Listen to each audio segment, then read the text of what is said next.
Welcome back. Today, we're not just telling a story. We're trying to solve a riddle. A riddle that has, well, it's been confusing historians, doctors, and music lovers for 200 years. It really has. We're looking at a life that is defined by a single, massive contradiction. The ultimate paradox, really, in the history of art. I think so, yes. But before we get to the paradox, I want to start with a concept that we use all the time. In media, in marketing, and definitely in what we do, the hook. Ah, the thing that grabs you. Exactly, that split second that just demands your attention. And in the history of Western music, there is one hook that stands above absolutely everything else. I know where you're going with this. 4 notes. The Fifth Symphony. Fate knocking at the door. You hear that and your brain instantly lights up. It's aggressive, it's loud, it's undeniable. But here is the irony, and this is really the mission of our whole discussion today.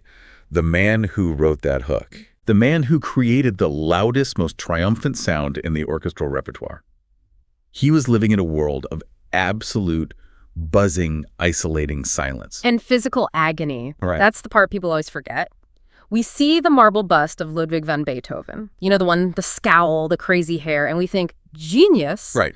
But we don't think victim. And the reality is he was a victim of his own biology, of his environment, and, well, quite possibly of his own vices. We are going to try and shatter that marble bust today. We aren't just going to list his symphonies chronologically. That's not the point. No. We're going to track the psychological and the physical trajectory of this man. We've got a massive stack of sources here. I mean, we've got the biographical archives from the Beethoven house in Bonn. We have legal analysis of his custody battles, which are just brutal. Oh, they're a mess. And most importantly, we have the brand new 2024 medical study from the journal Clinical Chemistry. And it's all about his hair. Which completely, and I mean completely, rewrites the end of the story. Exactly. So we are going to move from the abuse of his childhood in Bonn to that heroic period in Vienna, through the devastating silent crisis, and finally to the forensic truth about what actually killed him. We're talking about a life that moves from silence to fury and back again. It's a heavy journey. It is. So let's start at the beginning. Bonn, Germany, 1770. And right off the bat, we need to clear up a misconception that actually plagued him his entire life. The name. Yes. The particle. The van versus the von. It's Ludwig von Beethoven, not von Beethoven. And this is such a crucial distinction, especially then. In German-speaking lands, von, V-O-N, it denotes nobility. You're an aristocrat. You're part of the aristocracy, you have rights, you have status. Van G-A is Flemish. It just means from, as in from the beet fields, which is what the name likely means. So it's common. It's common. The Beethovens were originally from the region that is now Belgium. So, strictly speaking, he was a commoner. But he didn't always correct people when they made the mistake, did he? Oh, not at all. In fact, he sort of banked on people, assuming he was noble. It opened doors in Vienna. But back in Bonn, the name Beethoven didn't mean noble. It meant music. And that's because of the grandfather. Ludwig the Elder. He was the Kapellmeister. Okay, so unpack that term for me, Kapellmeister. It sounds incredibly impressive, but what does it actually mean in 18th century Germany? It means you are the top of the food chain. You're the music director. In this case, for the Elector of Cologne, the local ruler. So you're in charge of everything. Everything. The opera, the orchestra, the choir. He was a man of immense dignity, political power, and financial success. He was the patriarch, the rock of the family. And our Ludwig, young Ludwig, was named after him. He idolized him. He kept a portrait of Ludwig the Elder with him his entire life, through every move, every apartment he ever had. It was his talisman. It was his symbol of what a Beethoven should be. But then there's the father, Johann. And Johann is the tragedy that really sets everything else in motion. He was a court tenor, so he was a professional musician, but he was mediocre. And he knew it. He lived in the shadow of this great Kapellmeister father. And when the grandfather died, Johann he collapsed. Into the bottle. Yeah. Alcoholism was the family curse. Johann drank heavily. And as he watched his own career stall, he looked at his young son, Ludwig, and he saw something. But he didn't see a child to be nurtured. He saw a financial asset. This is what I call the prodigy project. That's a perfect name for it. You have to remember the context, right? This is just a few years after Mozart mania. Right. Leopold Mozart. Leopold Mozart had taken his son Wolfgang and toured him around Europe like a circus act, making a fortune. And Johann thought, I can do that. I have a musical son. I can make a new Mozart. But he didn't have Leopold's discipline or his talent as a teacher. Not even close. Leopold was a harsh taskmaster, no doubt about it, but he was organized. Johann was chaotic and just plain cruel. The teaching methods they were horrific. I read about the bass. It's one of those details that just haunts you. When Ludwig played a wrong note, or if he improvised when he was supposed to be practicing scales, Johann would lock him in the cellar, in the dark, for hours. And the sleep deprivation. This really got to me. The story of Tobias Pfeiffer. Right. Pfeiffer was another teacher. He was a lodger who lived with them, and he was an insomniac. So he and Johann would go to the tavern, get drunk, come home at 2 or 3 in the morning. And they'd wake Ludwig up. They would drag this crying, half-asleep child to the piano and force him to play until dawn. Just imagine the psychology of that. You're 7 or 8 years old. The piano is supposed to be this instrument of beauty, of art. But for him, it's associated with terror, with exhaustion, with the smell of stale wine on his father's breath. It created a very specific defense mechanism in him. Ludwig emotionally detached from his father. He completely stopped looking to Johann for approval. Instead, he directed all that energy, all that need, into the music itself. The music became the only place where he had control. The only place that made sense. And speaking of control, Johann even lied about his age to make him seem more Mozart-like. Yes. For his first public concert in March 1778, the posters announced, "The little son of 6 years." But he wasn't 6. He was actually 7.5. Why lie about 18 months? What's the point? Because in the prodigy market, every month counts. A 6-year-old playing a concerto is a miracle from God. A 7-year-old is just very impressive. Johann was trying to manufacture a miracle. He was all about the marketing. So he's being abused, he's being exploited, but eventually he finds a real mentor, someone who actually cares about his mind, not just his fingers. Christian Gottlob Neef. Neef is the unsung hero of Beethoven's early life. He was the court organist in Bonn. But more than that, he was an intellectual. He was a man of the Enlightenment. We hear that term a lot, the Enlightenment. What did that actually mean for a music teacher in the 1780s? It meant that he believed music wasn't just a craft. It wasn't just about moving your fingers fast or playing pretty tunes for aristocrats. It was about ideas. It was about moral philosophy. Neef taught Beethoven that art should elevate humanity. It should make us better people. And practically speaking, what did he teach him? He introduced him to Bach, specifically the well-tempered clavier.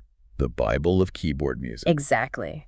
Now today, every single piano student plays Bach. But back then, in 1780, Bach was considered old-fashioned, academic, kind of dry. Not fashionable. Not at all. His music wasn't even widely published. Neef had a hand-copied manuscript. He gave it to this 10-year-old kid and said, "Master this." And it gave Beethoven a sense of structure and deep logic that his father never, ever could. And Neef was the first one to publicly validate him, wasn't he? He was. He wrote a letter to a music magazine, and he essentially says, if this boy continues as he has begun, he will surely become a second Mozart. Wow. That's the first time someone validated him as an artist, not as a circus pony.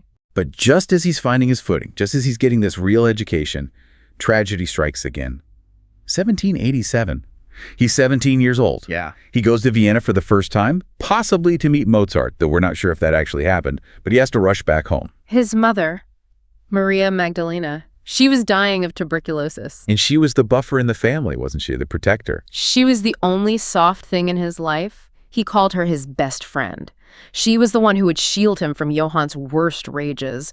When she died, the entire family unit just disintegrated. And Johann completely lost it. He spiraled into severe, debilitating alcoholism. He stopped working. He was literally selling the furniture to buy wine. The family was about to be homeless. So at age 19, Ludwig does something that I find just incredibly revealing about his character. He doesn't run away. He doesn't fall apart. No, he steps up. He goes to the elector, his boss, the ruler, and he files a legal petition. What for? He petitions to have half of his father's salary paid directly to him so he can feed his 2 younger brothers, Caspar Karl and Nicholas Johann. He essentially fires his father as the head of the household. He stages a coup. He has to.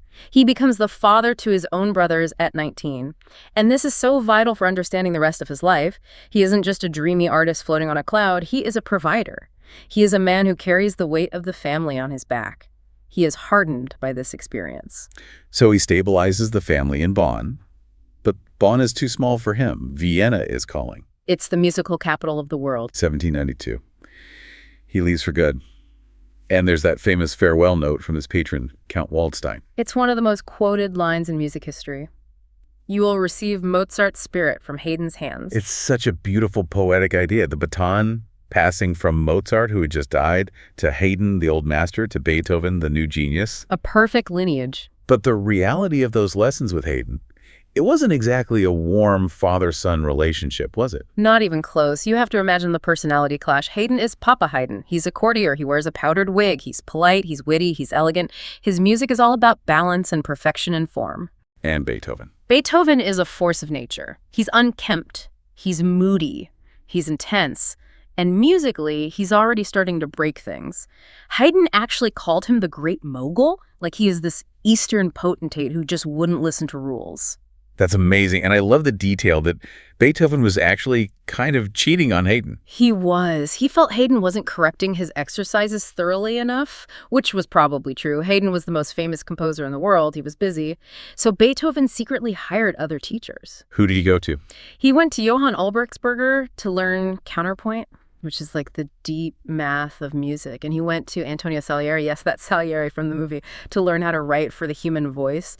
He was just voracious. He wanted to master everything. But when he arrives in Vienna, he doesn't immediately drop a symphony and become famous as a composer. His first reputation was as a performer? As a pianist. And not just a pianist, he was a gladiator. A gladiator. Explain that. The Viennese music scene in the 1790s was intensely competitive. It was a blood sport. Aristocrats would host these salons in their palaces, and they would invite two pianists to compete. It was basically an improvisation duel. So someone from the audience gives them a melody, and they have to make up a piece on the spot. Exactly. And Beethoven was terrifying in these duels. You have to picture it. He wasn't playing polite, tinkling background music for dinner. He was attacking the instrument. What do you mean by attacking? He played faster, louder, and more violently than anyone had ever seen. He was known to snap the piano strings. He hammered the keys. He was creating a storm. And then the contrast. Right. Yeah. Just when you thought the piano was going to break, he would create this thunderous storm of sound and then instantly drop to a pianissimo, a whisper, so quiet that the entire room would hold their breath.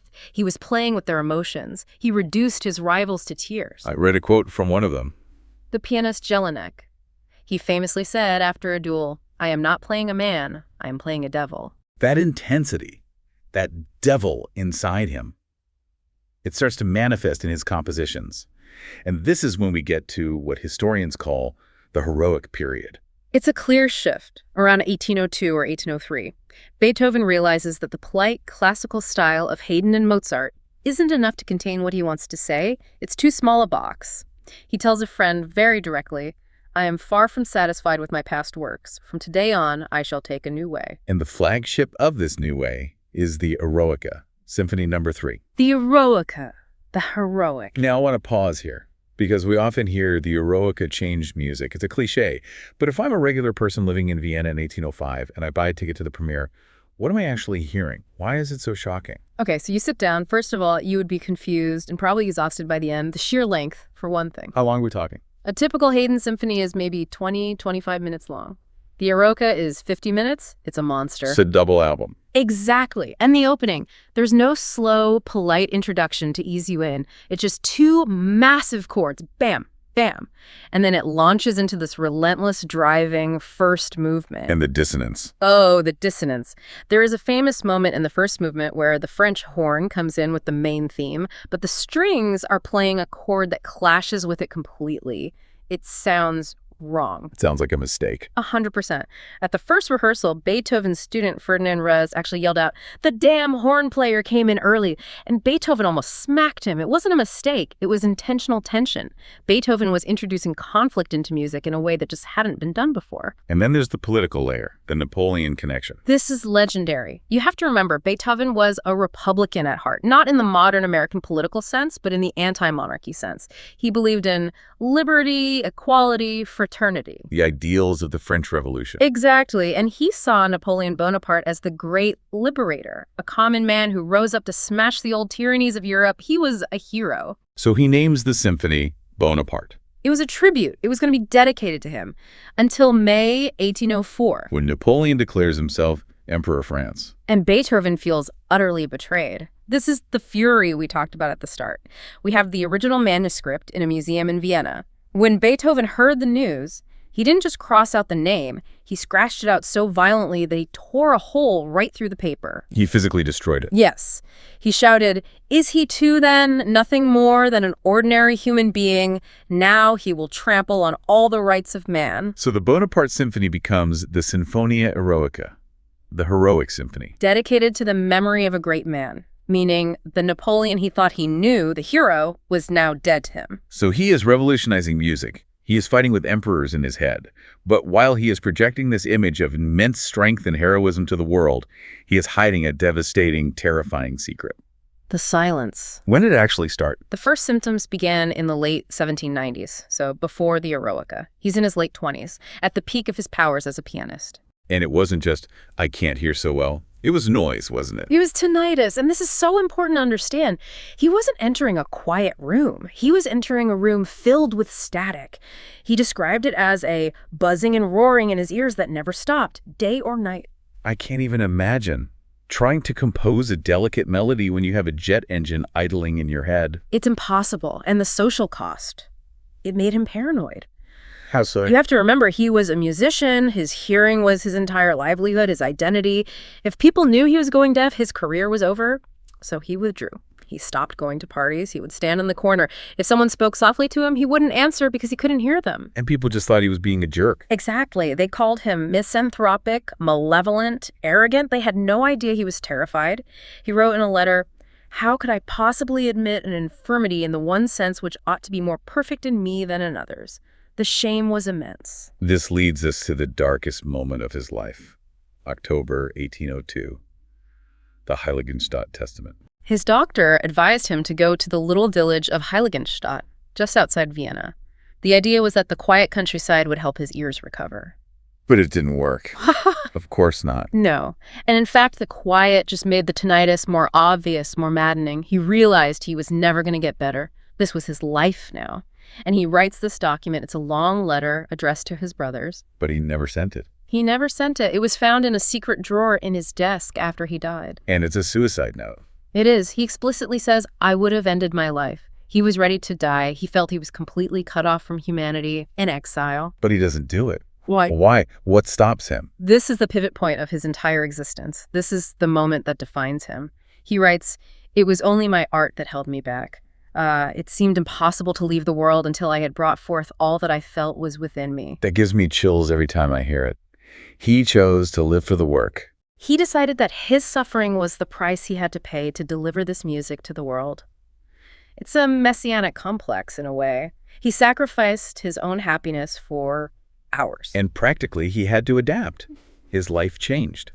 I want to talk about the conversation books. These are an absolute treasure trove for historians. From about 1818 onwards, his hearing was so bad he couldn't understand speech at all. So anyone who visited him had to write their questions or comments in a notebook. We have hundreds of these. What's in them?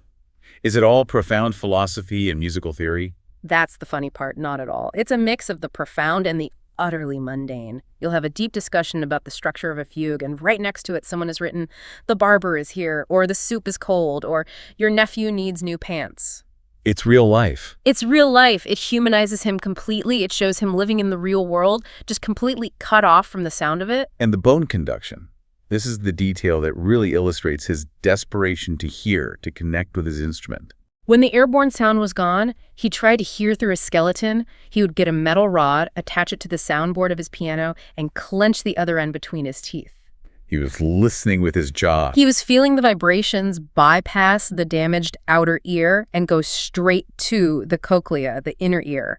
It shows you how physical sound is. It's not just air, it's vibration. And you can almost hear that in his late music. It becomes very physical, very rhythmic, very bass heavy. He was composing with his body. So we talked about the deafness, but this man was a medical wreck in other ways too. Constant stomach pains, colic, digestive misery. For 200 years, people have guessed at the cause. Syphilis, typhus. Lupus. Syphilis was the popular rumor for a long time because, well, he visited brothels and it was sort of the rock star disease of the 19th century. But the autopsy after his death showed no signs of syphilitic damage to his arteries, so that was pretty much debunked. But now we have the 2024 study, the hair analysis.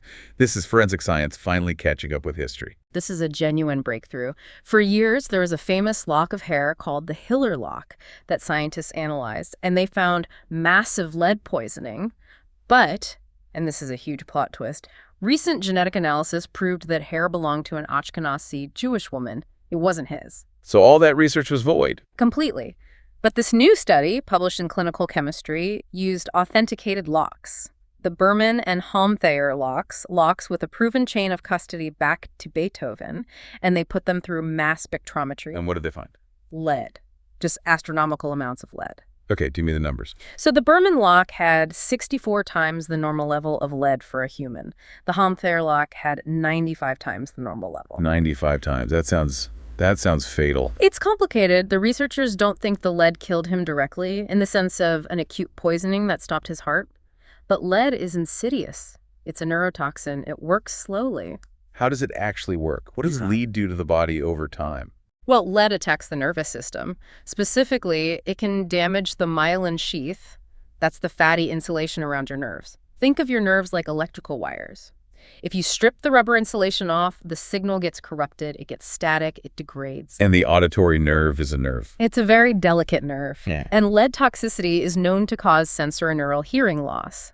So that buzzing and roaring he complained about his whole life, that wasn't just bad luck. That was likely the sound of his auditory nerves chemically disintegrating because of the lead in his blood. And the stomach pain.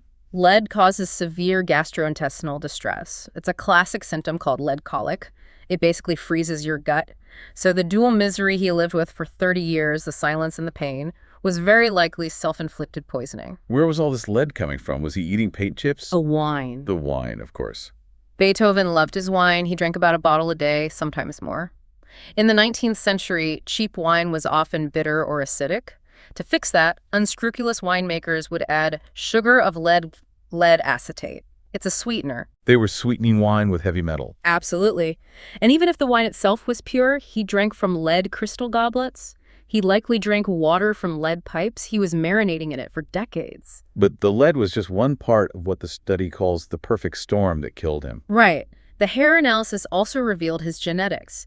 And it turns out he was homozygous for the PNPLA3 gene. Which means what, in plain English? It means he had 2 copies of the top genetic risk factor for liver disease. His liver was genetically programmed to fail.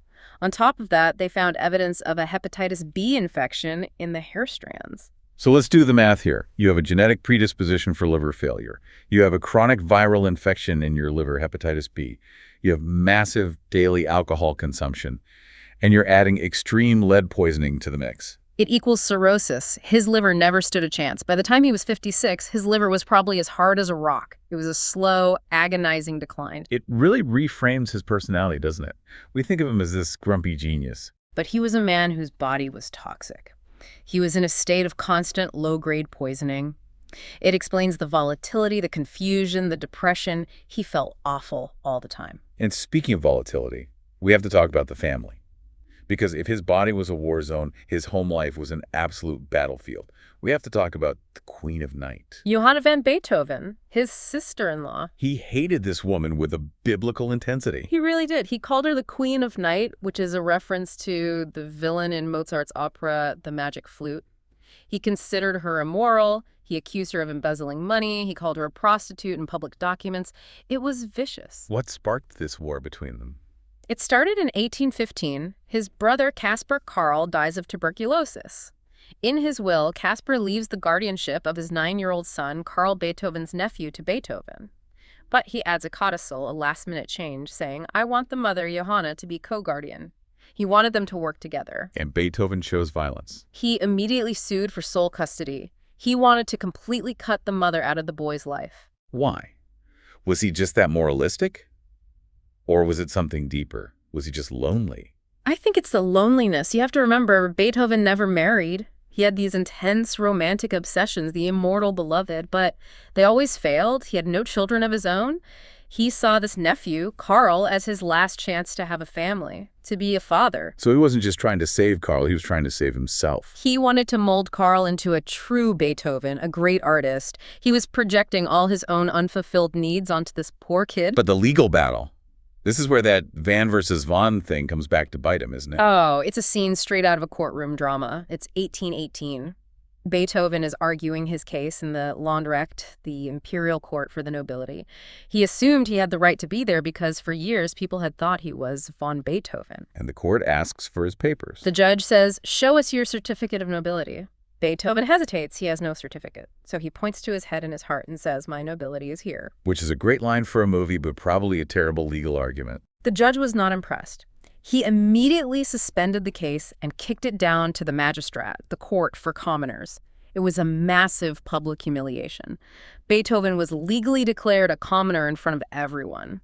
In status obsessed Vienna, this was shameful. But he eventually won custody, didn't he? He did. He pulled strings, he used his influence, and he got the boy. And it was a complete disaster. The worst possible outcome. Carl was a normal kid. He liked girls, he liked playing billiards, he wanted to be a soldier. Beethoven wanted him to be a scholar and a musician. He was suffocating. He spied on Carl. He hired servants to watch him. He forbade him from seeing his own mother. Carl described it as being tossed like a ball between them. And in the summer of 1826, the pressure finally broke him. Carl, who was about 20 years old by then, bought a pistol. He climbed up to the ruins of the Raunstein castle. And he shot himself in the head. He survived. Miraculously, the bullet grazed his skull. He was found and taken to the hospital, but the message was clear. It was an escape attempt.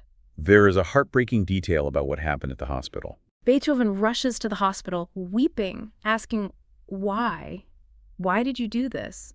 And Carl looks at him coldly and says, "I became worse because my uncle wanted me to be better." That must have just destroyed Beethoven. It did. It broke his spirit completely. He finally relented. He let Carl join the army. He let him go. But witnesses say Beethoven aged 10 years in that 1 month. He realized that his obsessive love had become toxic. And yet. Yeah. And here's the paradox again, the central theme of our show. During these years, while he is poisoning his liver, fighting these vicious lawsuits, smothering his nephew, going stone deaf, he is writing the most transcendent, spiritual, forward-looking music in the history of the world, the late period. This is the miracle of Beethoven. Let's talk about the Missa Solemnis. The solemn mass. He wrote it for his student and patron, Archduke Rudolph, for his installation as an archbishop. There was a strict deadline for the ceremony. And Beethoven missed the deadline by 3 years. Classic. But he wasn't slacking off. He was wrestling with God. Witnesses describe seeing him during this time. He would emerge from his room looking disheveled, sweating, shouting, stamping his feet. He wasn't just writing notes. He was trying to capture the infinite.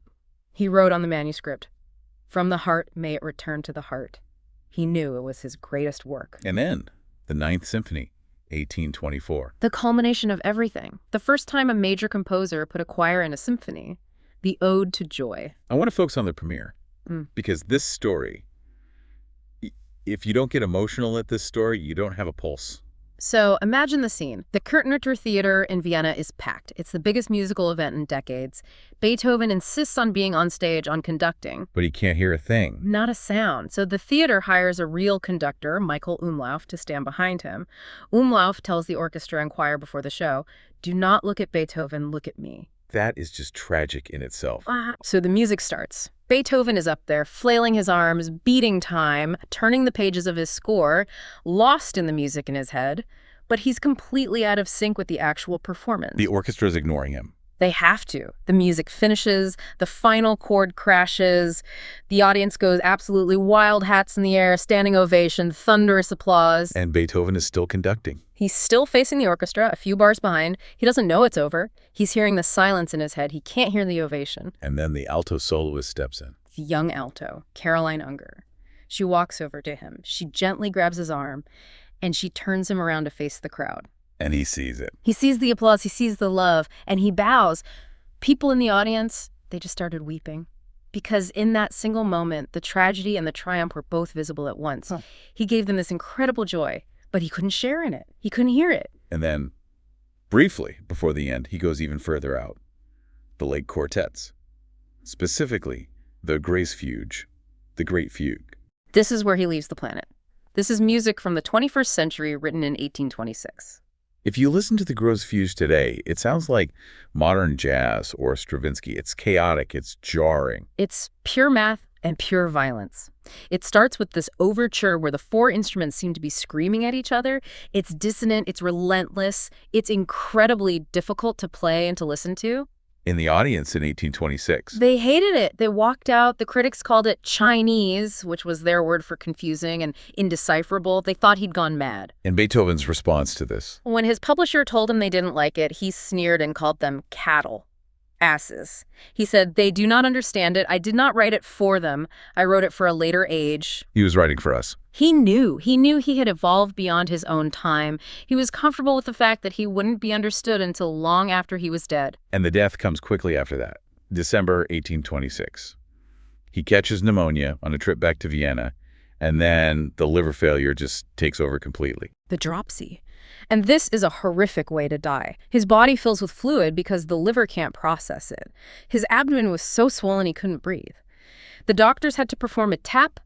They stuck a tube directly into his stomach without anesthesia to drain the water. Oh my God. They drained 25 pounds of fluid in the first sitting.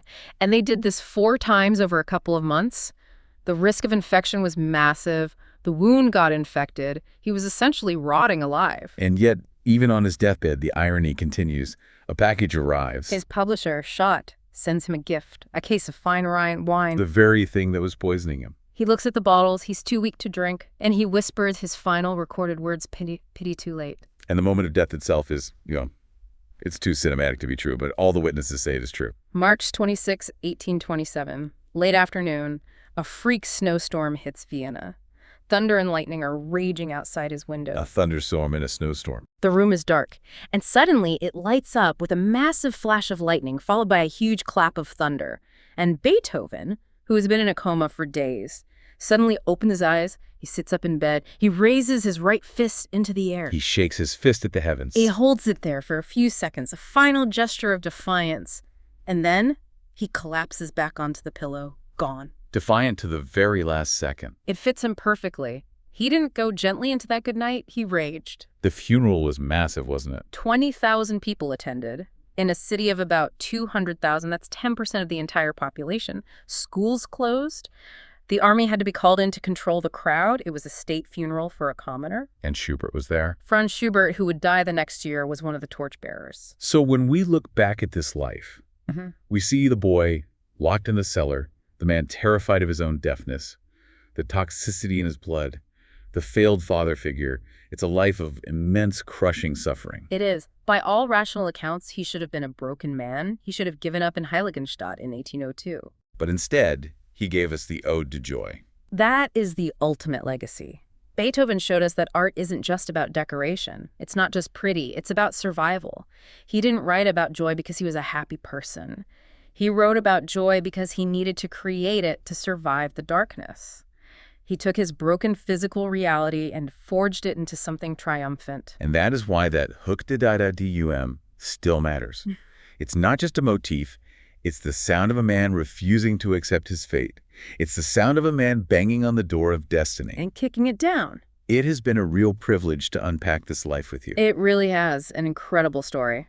Now, if this conversation sparks something in you, if you want to actually see the places we talked about, see the manuscripts with the holes scratched in them, you really need to go to the History Titans channel. Yeah, they have these incredible visual documentaries that accompany stories like this. You can see the diagrams of the lead analysis, the maps of Vienna from that time, the actual portraits of the Queen of Night. It brings it all to life in a way we just can't with audio alone. We've barely scratched the surface here. Go verify these facts for yourself. Explore the other biographies they have. If you enjoyed this journey into the mind of a genius, please make sure to like and subscribe to History Titans for more history that actually matters. Thanks for listening. See you next time.